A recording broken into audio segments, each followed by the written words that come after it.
منشیات action committee صاحبزاد کوٹ ملیر کے اہلیان نے کراچی پریس کلب کے باہر منشیات فروشوں کے خلاف ایکشن لینے کی درخواست کرتے ہوئے chief justice Sindh, D G Rangers Sindh, S S P Malir اور اعلیٰ حکام سے صاحبزاد کوٹ ملیر میں شرپسند منشیات فروشوں کے خلاف فوری کارروائی کرنے کی اپیل کی۔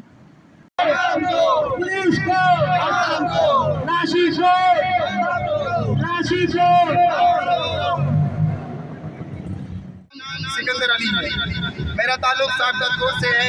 ہم منشیات ایکشن کمیٹی ڈسٹرکٹ ملیر سے تعلق رکھتے ہیں۔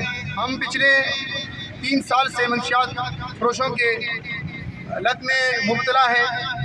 ایس ایس پی عرفان بہادر جیسے مخلص انسان نے آ کر ایک کمیٹی قائم کیا جو مستقل 3 سال تک منشیات ایکشن کمیٹی کے ساتھ تعاون رہا۔ پھر ایس ایچ او کمیٹی قائم کی گئی، لیکن افسوس کا اظہار مجھے کہنا پڑ رہا ہے کہ جیسے ہی ایس ایس پی عرفان بہادر صاحب کا تبادلہ کیا گیا، ایک دفعہ پھر ہمارا علاقہ جو کہ قدیمی علاقہ روحانی مدرسہ بھی ہے، ایک شہید ناصر بلوچ جن کا پاس پیپلز پارٹی سے میرا تعلق ہے، ان کا بھی رہائش وہیں پر ہے، دوبارہ منشیات فروشی عروج پر ہے۔ میں اعلیٰ حکام سے، وزیر اعلیٰ سندھ صاحب سے، ڈی جی رینجرز سے، آئی جی سندھ سے درخواست کرتا ہوں، اپیل کرتا ہوں، خدارا ان معصوم بچوں کا خیال کریں، کیونکہ اسی جگہ پر ایک بہت بڑا مدرسہ ہے جن کا نام دارالعلوم مجددیہ نعیمیہ ہے، وہاں پہ ہمارے سیکنڈری اسکول ہے، وہاں پر منشیات فروشی دوبارہ عروج پر ہے۔ کرتا ہوں ان منشیات فروشوں کا خاتمہ کیا جائے۔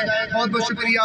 میں ایک دفعہ پھر عالمی میڈیا کا، آپ ساتھیوں کا بہت بہت شکریہ ادا کرتا ہوں۔ ہم یہ امید کرتے ہیں کہ وزیر اعلیٰ سندھ مراد علی شاہ صاحب، آئی جی سندھ غلام نبی میمن صاحب اور دیگر حکام اس پر عمل پیرا ہوں گے۔